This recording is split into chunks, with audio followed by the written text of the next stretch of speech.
Enfin, petit 4, indicateur coloré.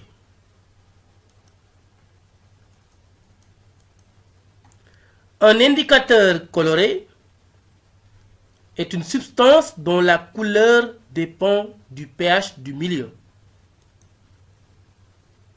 L'intervalle de pH où l'indicateur change de teinte est appelé zone de virage.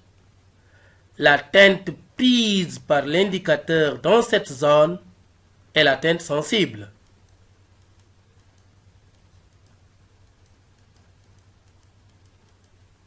Exemple, le bleu de bromothymol, communément appelé BBT. Lorsqu'on introduit quelques gouttes de BBT dans une solution dont le pH est compris entre 0 et 6, la teinte prise par le BBT est jaune. Lorsqu'on introduit quelques gouttes de BBT dans une solution dont le pH est compris entre 7,6 et 14, la teinte basique du BBT est bleue. Lorsqu'on introduit quelques gouttes de BBT dans une solution dont le pH est compris entre 6 et 7,6, la teinte prise par le BBT est la teinte verte et on est dans la zone de virage et cette teinte est la teinte sensible. Autre exemple d'indicateur coloré, la phénolphthaléine, communément appelée FIFI. Là aussi, on voit qu'entre 0 et 8,2, c'est incolore. Entre 10 et 14, c'est violet. La teinte sensible, zone de virage, c'est entre 8,2 et 10, rose.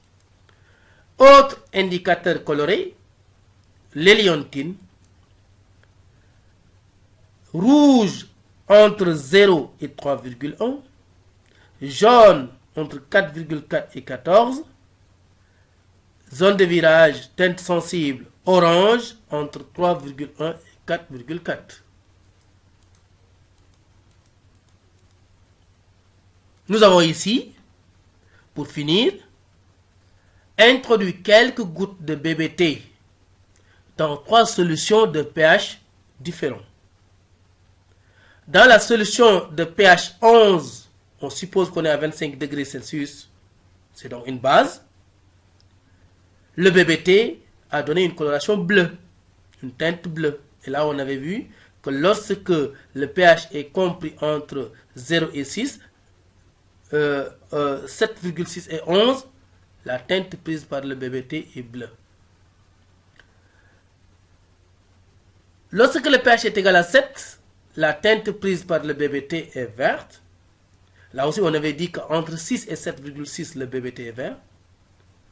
Lorsqu'on introduit quelques gouttes de BBT dans cette solution de pH 2, qui en réalité est une solution acide, comme on l'avait vu un peu plus haut sur les pH des solutions acides, basiques et neutres, pH égal à 2 est acide, mais la teinte prise par le BBT entre 0 et 6 étant jaune, alors vous voyez ici que la solution est jaune. Et ceci répond à la question qu'on avait posée en début de chapitre, que la teinte prise par la solution dépend du pH de la solution. Et que le pH aussi dépend de la concentration de la solution en ion hydronium H3O+.